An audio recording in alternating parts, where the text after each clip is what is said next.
এই মানুষটা যখন মারা যাবে, হারাম খেয়েছে, পেট মোটা করেছে, অন্যায় কাজে লিপ্ত, ভালো কাজ করে নাই, এই মানুষটা যখন মারা যাবে সমাজের কিছু কিছু মানুষ বলবে ও শালা মরেছে ঠিক হয়েছে, ও ঠালো করে পুঁতে দিয়ে শালাকে কবরে জায়গা হবে না। হ্যাঁ, এইরকম ভাষা দিয়ে বলে। কিন্তু সমাজের আলেম ওলামা বুদ্ধিজীবী মানুষ যারা তারা বলে বাবা এইরকম বলিস না বাবা, পাপ করেছে শাস্তি আল্লাহ দেবে। আমাদের কর্তব্য গোসল করাও, জানাজা পড়াও, কবরস্থ করাও, শাস্তি আল্লাহ দেবে। আল্লাহ বলে তুমি নামে মুসলমান বলে কবরের আগুন, নামে মুসলমান বলে শ্মশানের চিতায় পুরানো তোরে হয় না।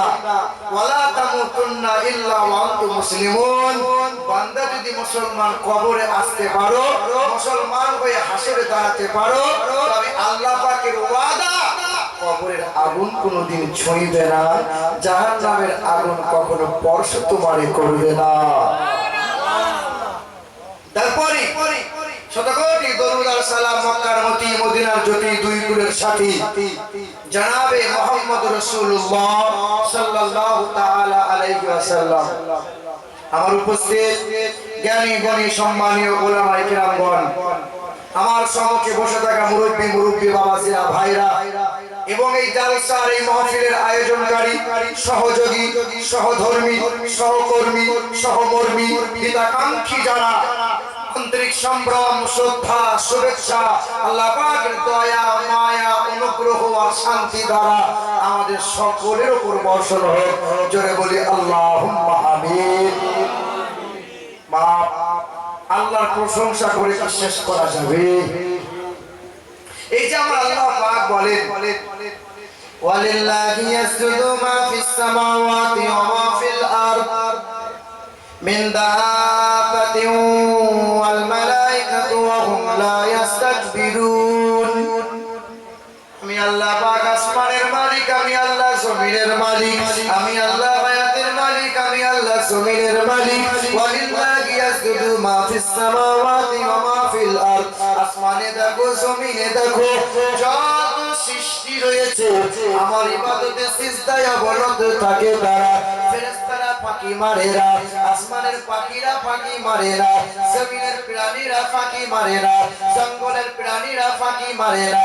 আমি আল্লাহ পাক সৃষ্টির সেরা করে বানাইলাম যারে, তারা আমি আল্লাহর ইবাদতে ফাঁকি মারে। কারা ফাঁকি মারে? হিন্দুদের ধর্মগ্রন্থে লেখা আছে ও নমো ব্রহ্মাণ্ড প্রভাসিত নমো কল্যাণ শান্তি যুগে যুগে নমো সর্বদা তো কল্যাণ বসুমতী গৌরী ঋষি মৃত্যু যারা মৃত্যু আগমনী নমো না দ্বিতীয় না তৃতীয় মা চতুর্থ পঞ্চুতে। হিন্দুদের ধর্মগ্রন্থে লেখা আছে আসমানের মালিক, বিশ্ব ব্রহ্মাণ্ডের মালিক, জমিনের মালিক, আয়াত মহতের মালিক, সর্ব জায়গা সর্বক্ষণের একাই মালিক। রুজির মালিক যিনি, হায়াতের মালিক তিনি, মহতের মালিক তিনি, তিনি সবার জান নেবেন, কিন্তু তার মৃত্যু নামক বস্তু তারে কখনো ছুঁইতে পারবে না। তার কোনো সন্তানাদি নাই, তার কোনো পিতা মাতা নাই, তাকে কেউ জন্ম দেয় নাই, তিনি কাউকে জন্ম দেন নাই। তিনি এক দ্বিতীয়, না দ্বিতীয় না তৃতীয় চতুর্থ না পঞ্চুতি। তিনি দুইটা, তিনটা, চারটা, পাঁচটা হবেন না। তিনি এক দ্বিতীয়, লা শারীকা লাহু। আল্লাহু আল্লাহ। কালো চশমা পরে থাকে ওরা, তাই তো বেদ পুরাণে দেখতে পায় না। পাতায় পাতায় আল্লাহর গুণগান, পাতায় পাতায় নবীজির গুণগান করা হয়। আল্লাহ পাক কুরআনে জানিয়ে দেয় আলাম তারাউ কাইফা খালাকাল্লাহ সাবআ সামাওয়াতিন তিবাকা। কুরআন শরীফের পারা নম্বর 29, সূরা নূহ আয়াত নম্বর 15। আল্লাহ পাক জগতের মানুষকে জানিয়ে দিল আলাম তারাউ কাইফা খালাকাল্লাহ সাবআ সামাওয়াতিন তিবাকা। বান্দারা দেখতে কি পাও না? সাত আসমানকে আমি আল্লাহ বানাইলাম বিনা পিলারে, বিনা খুঁটিতে, ছাদের মতো দাঁড় করিয়ে রাখলাম, অক্ষত অবস্থায় দাঁড়িয়ে রইলাম। আমি আল্লাহ পাক কোনো খুঁটি দিলাম না, আসমান দিয়ে কোনো তার দিয়ে ঝুলিয়ে রাখলাম না। তোমরা প্যান্ডেল বানাও আর যত খুঁটি দাও তত প্যান্ডেল মজবুত হয়, তাও আবার নাকের ডগায় আমি আল্লাহ পাক বিলাপ বিলারে দেখো দেখো আসমানের ছাদের মতো দাঁড় করিয়ে রাখলাম। ওয়াজালাল কামারা ফীহিন্না নূরান ওয়াজালাশ শামসা সিরাজা। আসমানে দেখো আমি চির বাল্ব ঝুলিয়ে রেখেছি, আসমানে দেখো আমি আল্লাহ হ্যালোজিন ঝুলিয়ে রেখেছি। ওয়াজালাল কামার রাত হয়ে যাবে বান্দাদের জন্য চির বাল্ব দিয়েছি চন্দ্র, বান্দার যাতে আরামে ঘুম হয়, জ্যোৎস্নার রাত্রিতে যেন একটু আলো দেয়। ওয়াজালাল কামারা ফীহিন্না নূরান ওয়াজালাশ শামসা সিরাজা। সকালবেলায় পূর্ব দিকে আমি আল্লাহ হ্যালোজিন জ্বালিয়েছি, সূর্যটা বান্দার জন্য বানিয়েছি, চন্দ্রটা বান্দার জন্য বানিয়েছি, আকাশের যত নক্ষত্র বান্দার জন্য বানিয়েছি। সূর্যটা আমার ইশারায় চলে, চন্দ্রটা আমার ইশারায় চলে, নক্ষত্রটা আমার ইশারায় চলে, সব নিজ নিজ কক্ষপথে চলে। বিজ্ঞান তো বলে পৃথিবী চলে, সূর্য তো দাঁড়িয়ে রয়। আমার আল্লাহ পাক বলে না না। কোরআন শরীফের পারা নম্বর 23 সূরা নাম সূরা ইয়াসিন আয়াত নম্বর 40 পৃষ্ঠা নম্বর 2 লাইন নম্বর 4 আল্লাহ পাক কোরআনেতে জানিয়ে দেয় লাশামসু ইয়ামবাগি লাগা আনতুদরিকাল কামারু আলাল লাইলি সাবিকুন নাহার। সূর্যের ক্ষমতা নাই রাতকে অতিক্রম, সূর্যের ক্ষমতা নাই চন্দ্রকে অতিক্রম করা, রাতের ক্ষমতা নাই সূর্য দিনকে অতিক্রম করা। ওয়া কুল্লুন ফি ফালাকিন ইয়াসবাহুন। নিজ নিজ কক্ষপথে চলে, কখনো ধাক্কা মারে না। সূর্য চলে, চন্দ্র চলে, আবার ঘুরে এসে সূর্য অস্ত যায়। আমি আরশের নিচে সূর্য সিজদায় অবনত হয়। সবাই সিজদা করে, সবাই ইবাদত করে, কিন্তু মানুষ ফাঁকি মারে। আচ্ছা বলে সূর্য ছোট বড় হয়? সূর্য ছোট বড় হয় না একই রকম থাকে? চাঁদ ছোট বড় হয় কি হয় না? আল্লাহ নবীকে জিজ্ঞাসা করা হলো, ওগো নবী আপনি বলেন চাঁদ কেন ছোট বড় হয়?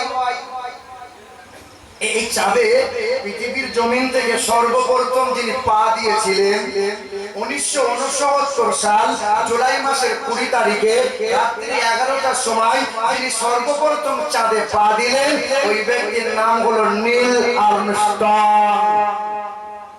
চাঁদ থেকে ঘুরে এসে 3টে তত্ত্ব দিয়েছেন বিশ্ববাসীকে। চাঁদে কোনো অক্সিজেন নাই, চাঁদে কোনো উর্বরতা নাই। আর আমি দেখলাম চাঁদে একটি কালো রেখা দাগ দেখা যায়। 6 মাস রিসার্চ করার পরে তিনি বলেছিলেন যে কালো রেখা আমি দেখতে পেয়েছিলাম কালো রেখা নয়, সেটা একটি আঘাতের দাগ, ফাটল। চাঁদে একটা দাগ, ফাটলের দাগ, অ্যাক্সিডেন্টের দাগ। কোরআনে আল্লাহ বলেন ইকতারাবাতিস সাআতু ওয়া শাক্কাল কমর।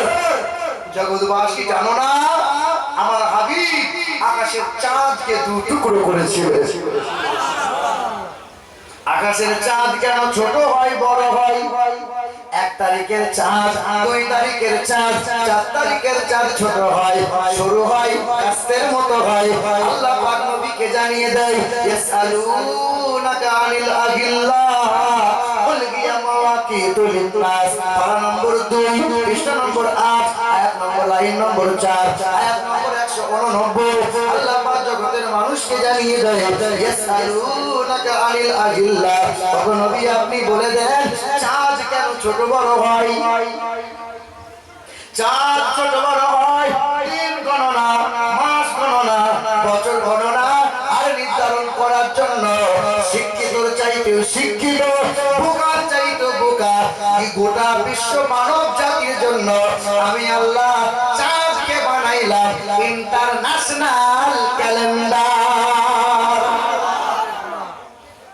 এবার কথা শুনে আল্লাহ পাক রব্বুল আলামিন এই বিশাল সাত আসমান, এই বিশাল সাত জমিন, এই জমিন থেকে আসমান 500 বছরের রাস্তার সমতুল্য। আসমান এত মোটা 500 বছরের রাস্তার সমতুল্য। আসমান থেকে শূন্য স্থান 500 বছর। আল্লাহ পাক এত মোটা এত শক্ত জায়গা, 500 বছর জায়গা, 500 বছর রাস্তা অতিক্রম করতে হয়। 7000 রাস্তা অতিক্রম করার পরে 7 আসমান অতিক্রম অতিক্রম করা যায়? সাত আসমান আর সাত জমিন বানাইলো, বলেন তো কয় দিনে? কয় দিনে? ফি সিত্তাতি আইয়াম, কয় দিনে আল্লাহ পাক বানিয়েছে? সাত আসমান সাত জমিনটা বানিয়েছেন 6 দিনে। কিন্তু মুসলমান এবার বক্তব্য শুনে আল্লাহ পাক বলে, এক হাতের মতো লম্বা, 3 কেজির মতো ওজন মায়ের পেটের ওই বাচ্চা রূপ আর গঠনটা আমি আল্লাহ দিয়েছি। 5 দিনে 6 দিনে নয়, 6 মাসের মতো সময় নিয়েছে। আল্লাহ এত বিশাল আসমান জমিন বানাইলে 6 দিনে বানিয়ে দিলে, আর ছোট্ট একটা বাচ্চার আকৃতি দিতে 6 মাস কেন সময় নিলেন? আল্লাহ পাক জানিয়ে দেয়, হে দুনিয়ার বান্দারা, আমার বান্দা হলো বড় সুন্দর, আমার বান্দা হলো বড় ভালোবাসা, তাই তো আমি আল্লাহ পাক বড় আদর দিয়ে বানিয়েছি, বড় যত্ন করে বানিয়েছি, বড় সোহাগ দিয়ে বানিয়েছি, তাই আমি একটু সময় নিয়েছি। আমি আল্লাহ আসমান বানাইলাম, আসমানকে সুন্দর বলি নাই, জমিনকে বানাইলাম, জমিনকে সুন্দর বলি নাই। সুন্দরবন রয়েছে, সুন্দরবন এত সুন্দর নয়। বন জঙ্গলের পশু পক্ষীরা এত সুন্দর নয়, মাছ পশু পক্ষীরা এত সুন্দর নয়। আমি আল্লাহ পাক বড় সুন্দর করে বানিয়েছে আমার এই মানব জাতিকে।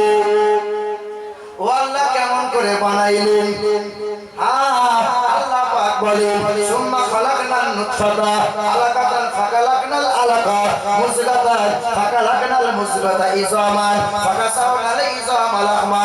পুরুষের শিরদাঁড়া থেকে এক ফোঁটা পানি, মহিলার পাঁজর থেকে এক ফোঁটা পানি, 2 ফোঁটা পানি মিশ্রিত হয়। আল্লাহ পাক পানিটার নাম দিয়েছেন নুতফা, যাকে বাংলায় বলা হয় বীর্য। ওই পানিটা মহিলার গর্ভে প্রবেশ করে।